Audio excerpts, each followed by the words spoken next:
आप इंडिया से हैं, ये हमारा इंडिया है। कश्मीर की कहानी बीते कुछ दिनों में बस इतनी ही बदली है, लेकिन यह ऐतिहासिक है क्योंकि यह पहली बार है कि कश्मीर की वादियों ने न केवल अपने दर्द को बल्कि पूरे हिंदुस्तान के गुस्से को अपनी हवाओं में समेट लिया। ब्लेसिंग इन डिस्गाइज कह सकते हैं आप। जैसे कोविड की महामारी में परेशानियां हजार थी, लेकिन कुछ अच्छी चीजें भी हो गई थी। नदियां साफ हो गई थी, आसमान नीला चमक उठा था, हवाएं शुद्ध हो गई थी। वैसे ही पहलगाम में हुई उस हिंसक घटना जिसे पाकिस्तान ने हिंदू मुसलमान को लड़ाने के लिए किया था, उसने कश्मीर से लेकर कन्याकुमारी तक हर दिल में देशभक्ति की नई ज्वाला भड़का दी है। कश्मीर से लेकर कन्याकुमारी तक आज हर आंख में आंसुओं की नदी बही है। हर आत्मा ने एक ही संकल्प लिया है कि हम भारत हैं। कश्मीर का इंसान सड़कों पर उतर कर कह रहा है कि पाकिस्तान ये चाहता है कि ये हो, आप मत होने दीजिएगा। आप कश्मीर को खुद से अलग मत कीजिएगा, आप कश्मीरियों को खुद से अलग मत कीजिएगा। कश्मीर के दामन पर यह दाग कश्मीरी बर्दाश्त नहीं कर पाएंगे। और आज कश्मीर हिंदुस्तान से अपील कर रहा है कि आप हमारे साथ कंधे से कंधा मिलाकर रखिए। हमें बॉयकॉट करने की जगह हमें मजबूत कीजिए, ताकि हम और आप मिलकर पाकिस्तान को यह जवाब दे सके कि यह हिंदुस्तान का कश्मीर है। यह वो कश्मीर है जहां पर हिंदू मुसलमान एक साथ रह सकते हैं, खुशी खुशी रह सकते हैं। जहां पर कश्मीर में आप हिंदुस्तान से हैं ये नहीं कहा जाएगा, बल्कि हमारा हिंदुस्तान है ये कहा जाएगा। और ये सब पहली बार है। ये पहली बार है कि कश्मीर के लोग सड़कों पर इंसानियत के लिए उतरे, ना कि व्यापार या फिर किसी विरोध के लिए।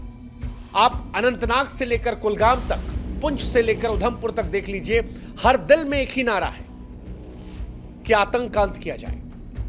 यह पहली बार है कि कश्मीर की गलियों में राजनीति की दीवारें चूर चूर हो गई। महबूबा मुफ्ती ने कहा कि यह दाग कश्मीर के दामन पर नहीं रह सकता। मुख्यमंत्री कसम खा रहे हैं कि आतंक को मिटाने के लिए हम केंद्र सरकार के साथ कंधे से कंधा मिलाकर चलेंगे। पहली बार ऐसा हो रहा है कि मतभेद बुलाकर हर नेता, हर कश्मीरी एक ही सुर में चीख रहा है कि आतंक को जड़ से उखाड़ फेंकिए, चाहे जो करना है वो करिए। कश्मीर आज सारी दुनिया को बता रहा है कि वो भारत का अभिन्न अंग है। वो कह रहा है कि अगर आज हमें अलग किया गया तो फिर पाकिस्तान की साजिशें कामयाब हो जाएंगी।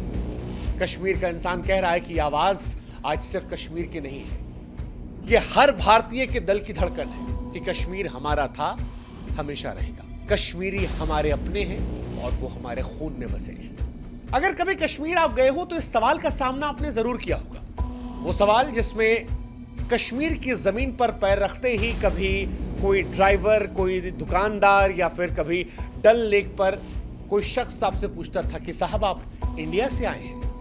यह सवाल एक दीवार था, एक ऐसा दीवार जो दिलों को बांटता था, जो कश्मीर को भारत से अलग किया करता था। लेकिन आज वही हवाएं, वही चिनार के पेड़, वही डल झील एक पुकार बनकर गूंज रही है। ये कह रही है कि हमें भारत से अलग मत कीजिए। ये सिर्फ शब्द नहीं है, बल्कि कश्मीर के टूटे दिल की सिसकी है। ये एकजुट होने की हुंकार है। ये उस मिट्टी की आवाज है जो भारत के सिर का ताज है। पहलगाम में दरअसल जब मासूमों का खून बहा, तब कश्मीर ने अपने बच्चों को भी खोया। अनंतनाग के बाजारों में सन्नाटा पसर गया। श्रीनगर के शिकारे थम गए।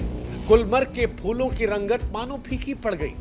और इसके बाद कश्मीर ने एक स्वर में सुर मिलाते हुए कहा कि बस अब और नहीं। उसने अपने आंसुओं, अपने गुस्से और अपने देशभक्ति के साथ सारी दुनिया को यह संदेश दे दिया कि हां, हम हैं भारत। यह पहली बार है कि कश्मीर से लेकर कन्याकुमारी तक एक आंसुओं की गंगा बह रही है।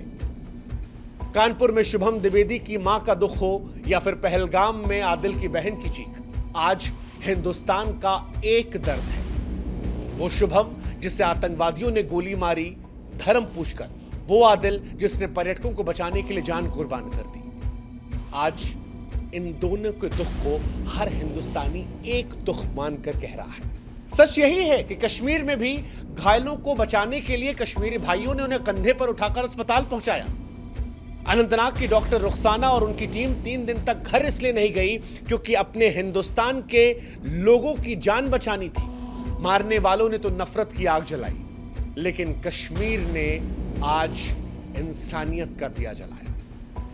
मानो यह संदेश था कि नहीं सहा जाता कश्मीरियों को भी कि 6 दिन पहले दुल्हन बनी नई नवेली दुल्हन 7वें दिन विधवा हो जाए कश्मीर के अंदर। ये कैसे बर्दाश्त करे कश्मीरी कि एक लड़की जिसकी मेहंदी का रंग भी नहीं उतरा, वो पति के देह पर कफन की सिलवटें पकड़ कर रो रही है। नहीं सहा गया, ना कश्मीर से, ना हिंदुस्तानियों से नहीं सहा गया। मासूमों का खून सड़कों पर बही, और इसीलिए ये दर्द सिर्फ कश्मीर का नहीं रहा, बल्कि हर हिंदुस्तानी के सीने में चुभा, और एक स्वर में सबने पाकिस्तान को मानो आज कहा कि पाकिस्तान बस करो, बस करो, हिंदुस्तान में खून खराबा अब ये बर्दाश्त नहीं किया जाएगा।